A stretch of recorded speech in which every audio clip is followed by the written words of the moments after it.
Hello dear students, मैं Ajay Kumar Sharma Gudha public school Gudha Gaudji Jhunjhunu online classes में आपका स्वागत करता हूं।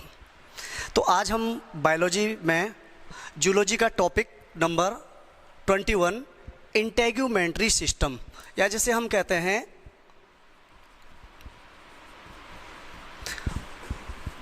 अध्यावरण तंत्र के बारे में पढ़ेंगे। सबसे पहले बात आती है अध्यावरण होता क्या है। अध्यावरण तो देखो, सबसे पहले हम करते हैं कि हमारी प्रत्येक व्यक्ति का शरीर होता है और बॉडी के ऊपर हम देखते हैं कि एक लेयर, एक आवरण पाया जाता है और उस आवरण को हम क्या कहते हैं? उस आवरण का नाम होता है क्या? स्किन या त्वचा कहते हैं। और स्किन हमारी बॉडी को कवर्ड किए हुए रखती है।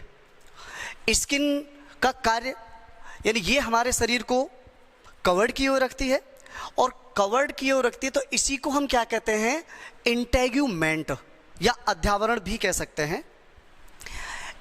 स्किन के द्वारा क्या होता है? अनेक स्ट्रक्चर का निर्माण होता है। जैसे अपन बात करते हैं कि स्किन से अनेक ग्रंथियों का निर्माण होता है, स्किन से हमारे रोम बनते हैं, स्किन से हमारे अनेक एक्सोस्केलेटन पार्ट जैसे नेल्स हैं, जैसे हेयर हैं आदि का निर्माण होता है। तो इस तरह से अनेक स्ट्रक्चर बनती हैं, तो उनको हम क्या बोलते हैं? त्वचा के व्युत्पन्न। क्या कहते हैं उनको? अपन उनको बोल देते हैं डेरिवेटिव्स ऑफ स्किन। तो आगे अपन बात करते हैं कि स्किन और स्किन से उत्पन्न होने वाली संरचनाओं को मिला के एक सिस्टम बनता है और उसी सिस्टम को हमने नाम क्या दिया? इंटेग्यूमेंट्री सिस्टम नाम दिया। तो यहां हम बात करते हैं कि इंटेग्यूमेंट्री सिस्टम का निर्माण किसके द्वारा हुआ? स्किन प्लस स्किन के द्वारा व्युत्पन्न जो संरचनाएं होती हैं उनके द्वारा इंटेग्यूमेंट्री सिस्टम बनता है। प्लस हम बात करते हैं कि इंटेग्यूमेंट्री सिस्टम में अनेक, या हम कहते हैं त्वचा या इंटेग्यूमेंट के अंदर अनेक मेसोडर्मल सेल्स होती हैं और मेसोडर्मल सेल्स के साथ साथ ही उसमें अनेक एक स्किन में मस्कुलर लेयर होती है, या अपन जैसे कहते हैं जिनको कि पेशी स्तर होता है। और इंटेग्यूमेंट या पेशी स्तर और हमारी सीलोमिक एपिथेलियम, यानी अपन बात करते हैं क्या? Muscular layer plus coelomic epithelium, ये मिलकर हमारे किसका पार्ट भी बनाते हैं? बॉडी वॉल का पार्ट भी बनाते हैं। इसका मतलब हम कह सकते हैं कि हमारा इंटेग्यूमेंट या अध्यावरण होता है वो हमारी क्या है? बॉडी वॉल का निर्माण भी करता है। इस तरह से ये इसका निर्माण करते हैं। ये बात हो गई अपने इंट्रोडक्शन की। उसके बाद हम बात कर रहे थे कि इंटेग्यूमेंट्री सिस्टम का निर्माण हुआ स्किन से। तो सबसे पहले हम बात करते हैं कि स्किन, इसकी स्ट्रक्चर क्या होती है। अब स्ट्रक्चर क्या होती है, इसके लिए हम सबसे पहले बात करेंगे क्या?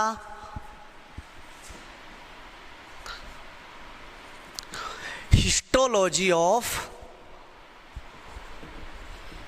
स्किन। स्किन की औतकीय संरचना यानी उसका निर्माण किस तरह से होता है, कौन कौन से टिश्यूज होते हैं जो कि इनके निर्माण में भाग लेते हैं। तो हम क्या करते हैं कि स्किन की हिस्टोलॉजी का अध्ययन करने के लिए हम एक स्किन का काट काटते हैं। ये आपको दिखाई दे रहा है, ये क्या है? स्किन का काट। और इस स्किन के काट की जब हम स्ट्रक्चर का अध्ययन करते हैं तो अध्ययन करने पर पता चलता है कि हमारी जो स्किन है इसको हम कितने, 2 पार्ट दिखाई देते हैं क्लियरली। नंबर 1 एपिडर्मिस और नंबर 2 डर्मिस। तो इन दोनों पार्टों को हम इस डायग्राम के अंदर समझते हैं। सबसे पहले हमने बात की, देखो ये डायग्राम दिखाई दे रहा है। हम देखते हैं स्किन की काट में सबसे बाहर यानी बाहर की तरफ एक पतली लेयर दिखाई दे रही है। देखो यहां से लेकर यहां तक एक पतली लेयर दिखाई देती है और इसी पतली लेयर को हमने क्या नाम दिया, एपिडर्मिस। क्या बोलेंगे, देखो ये जो लेयर दिखाई देती है यहाँ से यहाँ तक, इसको हमने नाम दिया एपिडर्मिस। और इसके जस्ट नीचे इतना, यानी एक मोटी लेयर होती है, मजबूत लेयर होती है, जिसको हमने क्या नाम दिया, डर्मिस। इसका मतलब स्किन को हमने कितने पार्टों में डिवाइड किया, 2 पार्टों में। एक होता है एपिडर्मिस और दूसरा होता है डर्मिस। यहाँ तक बात समझ में आई है। इसके बाद देखो आगे हम क्या करेंगे कि एपिडर्मिस के बारे में बात करते हैं।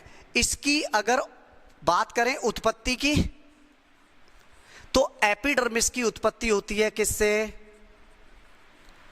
एक्टोडर्म द्वारा। और डर्मिस की बात करते हैं तो इसकी जो उत्पत्ति होती है वो किससे मानी गई है, मीजोडर्म द्वारा। एपिडर्मिस, इसकी अपन करते हैं कि एपिडर्मिस के अंदर क्या ब्लड कैपिलरीज एब्सेंट होती हैं, अनुपस्थित होती हैं। इसका मतलब जब इसमें ब्लड कैपिलरीज पाई नहीं जाती तो एपिडर्मिस को पोषण कहाँ से मिलता है, तो याद रखना एपिडर्मिस अपने पोषण के लिए किस पर डिपेंड करती है, डर्मिस पर। हम यहाँ देखते हैं ये रही डर्मिस, और यहाँ से ये अपना पोषण एब्जॉर्ब करती है, जो कि हम आगे पढ़ेंगे। बात करते हैं डर्मिस की। दूसरा एपिडर्मिस होता है जल अवरोधी स्तर होता है। तीसरा एक किसमें कि ये ट्रांसपेरेंसी भी होती है, इसमें पारदर्शिता होती है। किसकी वजह से होती है वो अपन आगे बात करेंगे। डर्मिस की बात करें तो देखो डर्मिस स्किन का मोटा स्तर होता है, मजबूत स्तर होता है, और इसके अंदर ब्लड कैपिलरीज, इसके अंदर सेंस ऑर्गन्स, इसके अंदर क्यूटेनियस ग्लैंड आदि संरचनाएं किस में उपस्थित होती हैं, डर्मिस में उपस्थित होती हैं। ठीक है।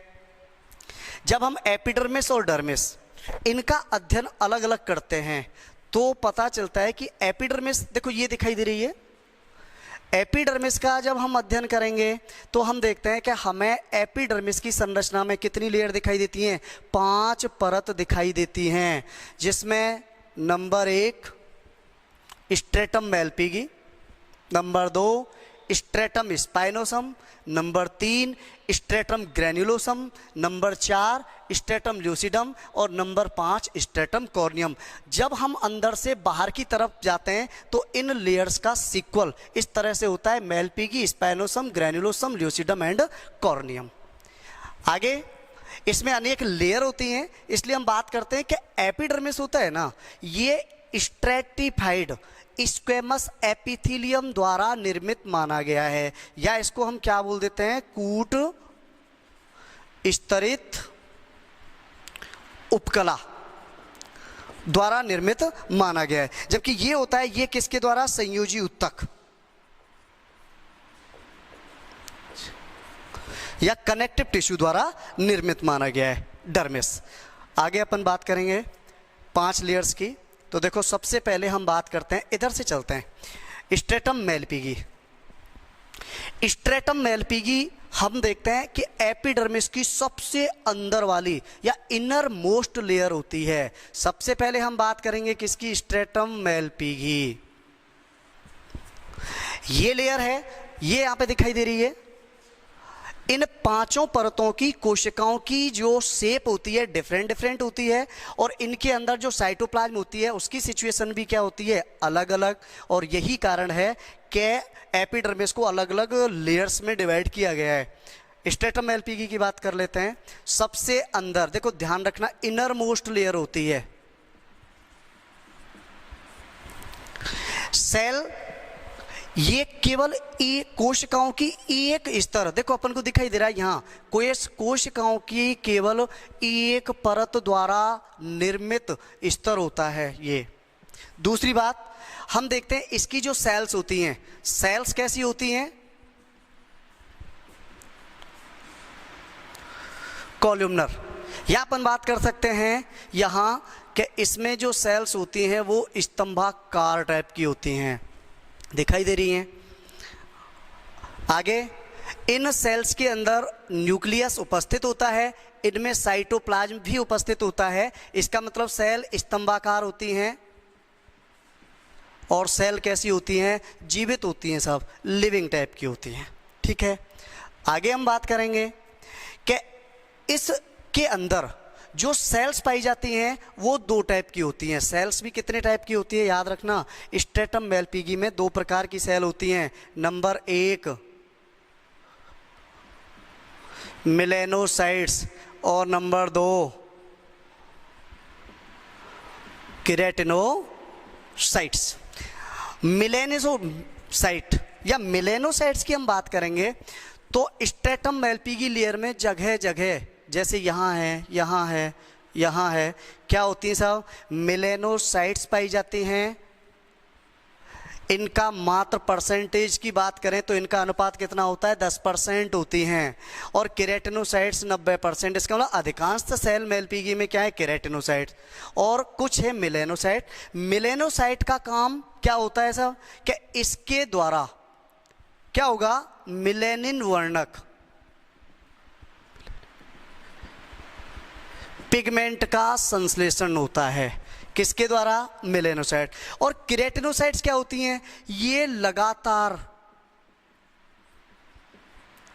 क्या करेंगी, विभाजन करती हैं। अब देखो इन सेल्स के आधार पर अपन दो फंक्शन की बात करते हैं स्ट्रेटम मेलपिगी। नंबर एक, मेलेनिन वर्णक संश्लेषित किया जा रहा है। सिंपल सी बात है साहब, जब मेलेनिन वर्णक संश्लेषित हो रहा है तो मेलेनिन वर्णक हमारी त्वचा को रंग प्रदान करता है। इसका मतलब इसके द्वारा या इनके द्वारा क्या किया जाएगा, त्वचा को रंग प्रदान किया जाता है। दूसरा, मेलेनिन वर्णक हमारी त्वचा को सूर्य की तेज आने वाली जो किरणें होती हैं ना, उनसे बचाए रखने में भी सहायक होता है।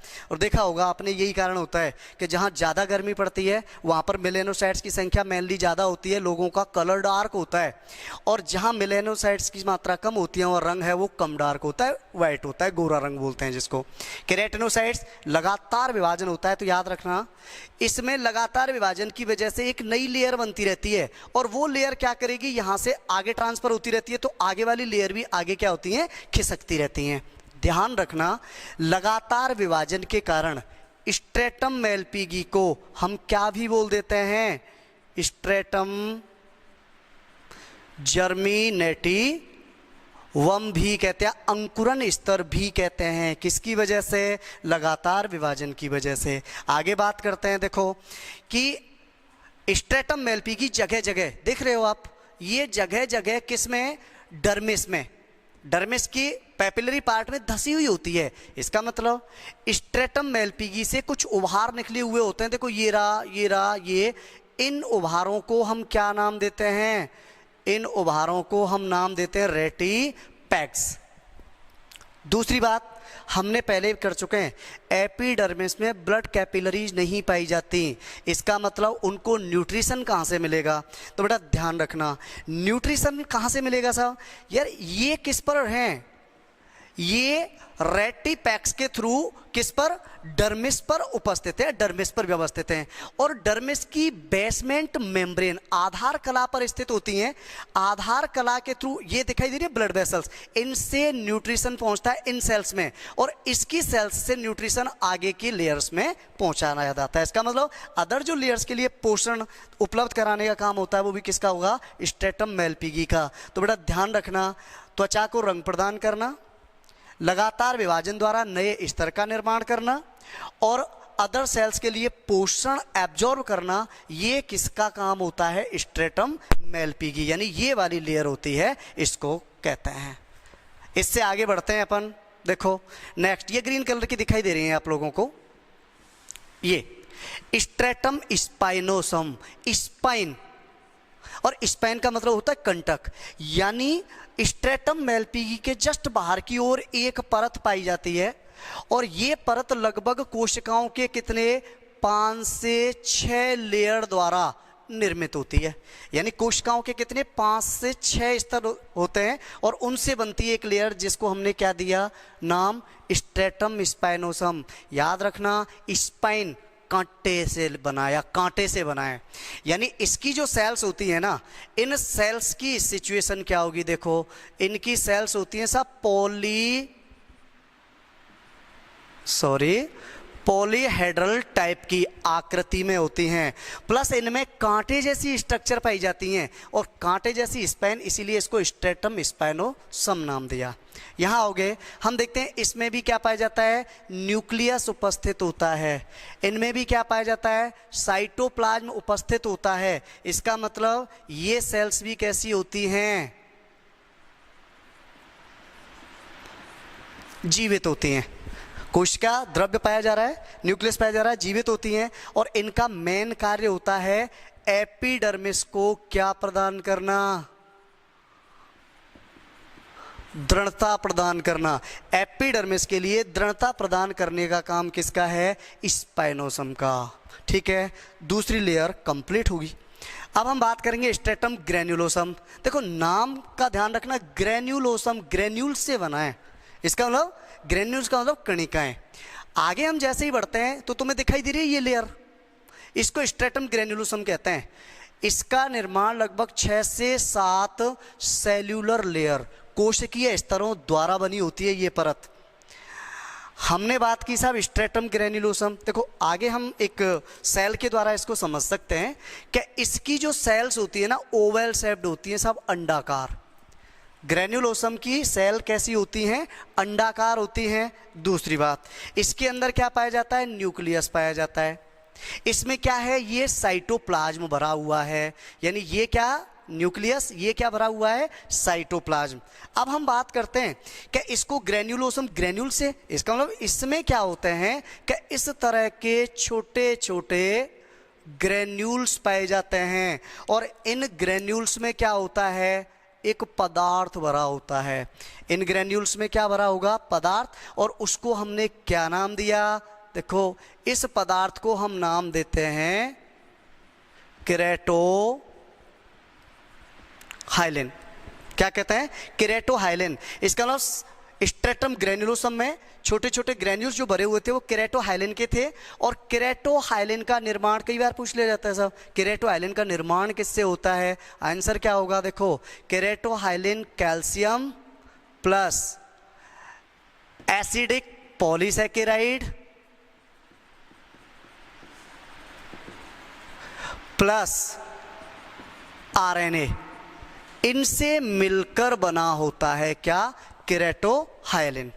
ठीक है, आगे दूसरी बात ध्यान रखना, कुछ फूड स्टोरेज भी इसमें ग्लाइकोजन के रूप में उपस्थित होता है। कौन सी लेयर में, ग्रेन्युलोसम में। आगे बढ़ोगे, ल्यूसिडम। देखो नेक्स्ट चौथी लेयर दिखाई दे रही है, सबसे पतली होती है सब एपिडर्मल लेयर्स के अंदर सबसे पतली जो स्तर दिखाई दे रहा है तुम्हें, इसको हम बोलते हैं स्ट्रेटम ल्यूसिडम। स्वच्छ स्तर होता है, पतला होता है रीजन, क्योंकि इसमें केवल 2 से 3 लेयर ही पाई जाती हैं, या 2 से 3 कोशिकीय स्तरों द्वारा निर्मित होता है। कौन, स्ट्रेटम ल्यूसिडम। दूसरी बात देखो, एक चीज याद रखना, क्या ग्रेन्युलोसम से आगे जब हम ल्यूसिडम में बढ़ते हैं तो क्या होता है, सबसे पहला क्या इसमें न्यूक्लियस दिखाई दे रहा है, नहीं। आकृति में ये सेल कैसी होती हैं साहब, स्केल टाइप की होती है, फ्लैट होती है, चपटी। देखो दिखाई दे रहा है, इस तरह से चपटी सेल्स होती हैं। दूसरी बात, इनमें न्यूक्लियस नहीं, क्योंकि न्यूक्लियस विघटित होने लग जाता है और केंद्रक विघटित हुआ, साइटोप्लाज्म भी क्या होता है इसमें धीरे धीरे। तो ये जो केरेटोहाइलिन है ना, ये केरेटोहाइलिन भी विघटित होता है, या अपन कहते हैं रिवॉन्डिंग होता है। और रिवॉन्डिंग होकर तो देखो याद रखना, स्ट्रेटम ल्यूसिडम में एक पदार्थ पाया जाता है जिसको हम बोलते हैं क्या, एलिडिन। क्या कहते हैं, एलिडिन कहते हैं। इस पदार्थ का निर्माण किससे होता है, केरेटोहाइलिन से। और केरेटोहाइलिन एलिडिन एक स्वच्छ पारदर्शी और जल अवरोधी लेयर होती है, या जल अवरोधी पदार्थ होता है, या एक विशेष प्रोटीन होती है। और इस एलिडिन की वजह से ही स्ट्रेटम ल्यूसिडम कैसा होता है, जल के प्रति प्रतिरोधी और पारदर्शी होता है। और इस स्ट्रेटम ल्यूसिडम की वजह से ही एपिडर्मिस कैसा होता है, जल के प्रति प्रतिरोधी परत होती है। तो याद रखना, हमारी त्वचा जल के प्रति प्रतिरोधी किसकी वजह से होती है, एपिडर्मिस। और एपिडर्मिस जल प्रतिरोधी किसकी वजह से होता है? ल्यूसीडम की वजह से होता है। और ल्यूसीडम जल प्रतिरोधी होता है एरिडिन की उपस्थिति के कारण। याद रखना, यहां जब न्यूक्लियस धीरे धीरे विघटित होते हैं, यहां साइटोप्लाज्म धीरे धीरे कम होने लगता है, सूखने लगता है, तो ऐसी स्थिति में ध्यान रखना कि स्ट्रेसम ल्यूसीडम की जो सेल्स होती हैं ना, ये सेल्स कैसी होने लगती हैं? मृत होने लगती हैं। धीरे धीरे, कंप्लीटली मृत नहीं होती लेकिन मृत होने लग जाती हैं। इसके बाद हम अगले लेयर में चलते हैं, लास्ट। देखो ध्यान रखना, एपिडर्मिस की सबसे बड़ी परत होती है स्ट्रेटम कॉर्नियम। स्ट्रेटम कॉर्नियम की हम बात करें तो ये सबसे मोटी होती है, क्योंकि ये 8 से 10 कोशिकीय स्तरों द्वारा निर्मित परत होती है, पहली बात। दूसरा एक चीज याद रखना कि जैसे ही ल्यूसीडम है, ल्यूसीडम में जो साइटोप्लाज्म होते हैं धीरे धीरे सूखने लग जाता है और कंप्लीटली सूख जाता है। न्यूक्लियस इसमें दिखाई नहीं दे रहा, एब्सेंट है। सेल जो होती हैं, यानी स्ट्रेटम कॉर्नियम में जो सेल हैं वो कैसी होती हैं? स्केली होती हैं सब, स्केल के टाइप की होती हैं। स्क्वेमस एपिथेलियम की बात कर सकते हो, स्क्वेमस एपिथेलियम टाइप की होती हैं। दूसरी बात, इनकी कोशिकाओं में न्यूक्लियस एब्सेंट है, साइटोप्लाज्म कंप्लीटली सूख चुका होता है, और इन सेल कैसी होती है? स्केली होती हैं। और एलिडिन किस में कन्वर्ट हो जाता है? केराटिन में रूपांतरित हो जाता है। साइटोप्लाज्म एब्सेंट होता है, इसका मतलब इन सेल्स के अंदर क्या बढ़ चुका होता है? केराटिन बढ़ चुकी होती है। और केराटिन क्या होती है? एक स्क्लेरोप्रोटीन होती है, जो कि कैसी प्रोटीन होती है? शुद्ध होती है, और ये मृत पदार्थ होता है। याद रखना, इसकी वजह से स्ट्रेटम कॉर्नियम की जो परत होती है या सेल्स होती हैं, ये सेल्स कैसी होंगी? स्केली तो है ही हैं, उसके साथ ही ये सेल्स कैसी होती हैं? डेड भी होती हैं, मृत भी होती हैं सब। ठीक है ना, मृत होती है। दूसरी चीज हमने अभी पढ़ा था कि जर्मिनेटिव लगातार विभाजन करके स्तर आगे ट्रांसफर करता रहता है। तो ऐसी स्थिति में स्ट्रेटम कॉर्नियम है, स्ट्रेटम कॉर्नियम भी क्या करेगा? सबसे बाहर की जो परत होती है वो हमारी त्वचा से अलग होकर जड़ती रहती है। इसका इंपॉर्टेंस क्या होता है कि कोई भी बैक्टीरिया वायरस सबसे पहले अटैक करता है हमारे बाह्य स्तर पर। बैक्टीरिया वायरस बाह्य स्तर पर साथ के साथ विभाजन चल रहे हैं, इसका मतलब कॉर्नियम की बाहर की लेयर झड़झड़ के शरीर से अलग होगी, तो बैक्टीरिया वायरस भी झड़झड़ के शरीर से क्या हो जाते हैं? अलग हो जाते हैं। तो ये इसका इंपॉर्टेंस। दूसरी बात ये क्या है? इस तरह से कि पांचों लेयर मिलकर किसका निर्माण करती हैं? एपिडर्मिस लेयर का निर्माण करती हैं। तो हमने बात कर ली एपिडर्मिस की, अब आगे बात करेंगे अपन किसकी? डर्मिस की। एपिडर्मिस, इसके बाद हम बात करते हैं डर्मिस। सेकंड लेयर होती है स्किन की और अधिक मोटी लेयर होती है।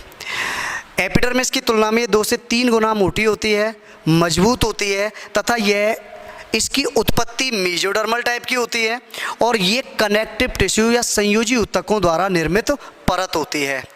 इसके अंदर अनेक संरचनाएं होती हैं, और उन संरचनाओं की स्थिति के आधार पर डर्मिस को भी आगे अपन 2 भागों में बांट देते हैं, जिसमें डर्मिस का बाहर की तरफ स्थित भाग होता है जिसको हम पेपिलरी भाग या पेपिलरी पार्ट कहते हैं। पेपिलरी पार्ट, तो इस पार्ट के अंदर अनेक फाइबर, जैसे अपन बात करते हैं कोलाजन फाइबर पाए जाते हैं, बात करते हैं इलास्टिन फाइबर पाए जाते हैं, तथा इसमें ब्लड कैपिलरीज या रक्त कोशिकाएं पाई जाती हैं। कोलाजन फाइबर की मात्रा इसमें अधिक होती है, तथा इसमें देखो दिखाई दे रहे हैं, मतलब इस तरह से बंडल के रूप में कोलाजन फाइबर दिखाई दे रहे हैं, और यहाँ पर इसी तरह से ये इलास्टिन फाइबर जो कि फ्लेक्सिबल होते हैं इस तरह से, और इसमें ब्लड कैपिलरीज भी क्या होती हैं? फैली हुई रहती हैं। ठीक, आगे हम बात करते हैं कि पेपिलरी पार्ट डर्मिस की साइड में अधिक, या अपन कह सकते हैं एपिडर्मिस में धसा हुआ होता है। इस तरह से दिखाई दे रहा है, यहाँ से हम देखते हैं सब, ये एपिडर्मिस की तरफ उभरा हुआ या एपिडर्मिस में धसा हुआ होता है, जिससे माइक्रोबलाई या रसांकुर जैसी संरचनाएं बनती हैं। इन संरचनाओं को हम क्या कहते हैं? देखो, पेपिलरी पार्ट के अंदर जो उभरी हुई या रिज बनती हैं, इन रिज को नाम देते हैं हम क्या? इन्हें अपन कहते हैं डर्मल पेपिला। ठीक, डर्मल पेपिला के ऊपर एक लेयर बेसमेंट मेम्ब्रेन होती है और इन डर्मल पेपिला के ऊपर ही एपिडर्मिस स्थित होती है, ध्यान रखना। और इनके थ्रू यहाँ पर अपन देखते हैं ब्लड कैपिलरीज होती हैं। इन ब्लड कैपिलरीज से बेसमेंट मेम्ब्रेन के थ्रू न्यूट्रिशन जाते हैं किसमें, एपिडर्मिस की जर्मिनेटिवम परत में, और यहाँ से पोषण आगे ट्रांसफर होते रहते हैं। बात करते हैं रेटिकुलर पार्ट की। जालिकावत भाग होता है, कारण क्योंकि इस जगह पर देखते हैं अपन कोलाजन फाइबर और इलास्टिन फाइबर इस तरह से व्यवस्थित होते हैं कि एक जाल जैसी संरचना बन जाती है। तो देखो रेटिकुलर है, इसमें भी कोलाजन फाइबर उपस्थित होते हैं, इलास्टिन फाइबर उपस्थित होते हैं, मैक्रोफेज पाई जाती है, ठीक है। उसके अलावा फाइब्रोब्लास्ट पाए जाते हैं। इन संरचनाओं के साथ साथ ही हम देखते हैं स्ट्रक्चर दिखाई दे रही है, ये स्ट्रक्चर जिसको हम क्या बोलते हैं, हेयर रूट कह सकते हो या रोम कह सकते हो, ये है, ये संरचना हो गई। अपन देखते हैं ये अनेक ग्लैंड्स होती हैं, वो भी इसी भाग में फैले हुए रहते हैं। तो इस तरह से रेटिकुलर पार्ट में collagen fibre, elastin fibre, macrophage, fibroblast, hair root, इसके अलावा अपन बात करें अनेक cutaneous glands, cutaneous sense organ आदि उपस्थित होते हैं किसमें, डर्मिस के रेटिकुलर पार्ट में। इस तरह से एपिडर्मिस एंड डर्मिस मिलकर किसका निर्माण करते हैं, स्किन का निर्माण।